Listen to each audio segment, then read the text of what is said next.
الحمد لله رب العالمين، وصلى الله وسلم على نبينا محمد وعلى آله وأصحابه ومن تبعهم بإحسان إلى يوم الدين. وبعد هري مصيبة الدبة هريبة hande kadi titike wowa ɗum meɗen Missé Poulaar. toɓɓere meɗen hande haray ko konngol ngol tawata hingol lolli wowa nanede haray ko ɗum woni andintinde addugol ɗo, sabu en ɓooyi nande ñallugol takkade hino ɓuri dawgol yoolade. ñallugol takkade hino ɓuri dawgol yoolade.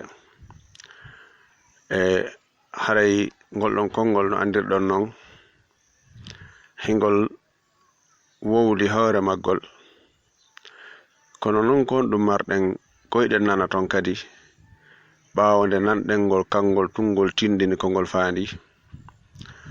haray neɗɗo on si tawi hawri no wirno ñallugol takkade, huunde nden ko nde woɗɗumawo, huunde nden ko nde metti fiiwo, si tawi tum battane mayre on nafa kan ko tow woni, haray hiɗa wawi foganade huunde nden sattende ko nde wondi kon.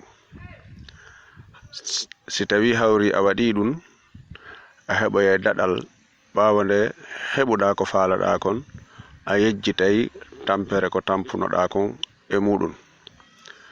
si tawi mi jonna e misal kadi gongal e nder muɗum no faamiren, hiɗen andi wono jangowo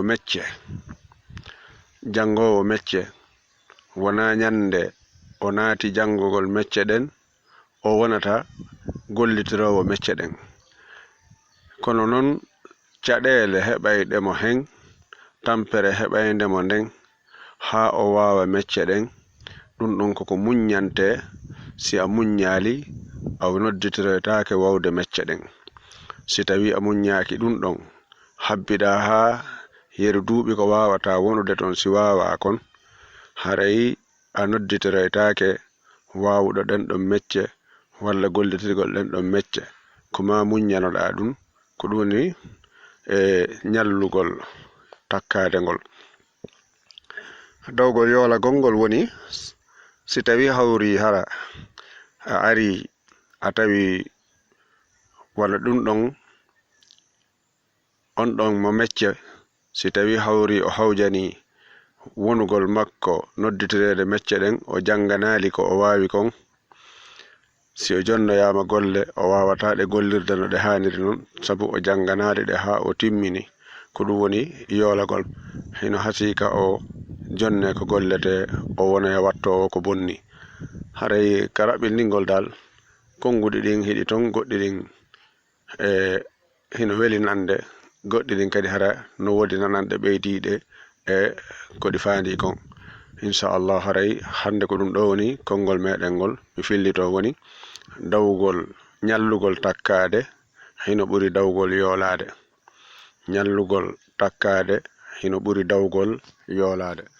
wa sallallahu wa sallam ala nabiyina muhammadin wa sallim.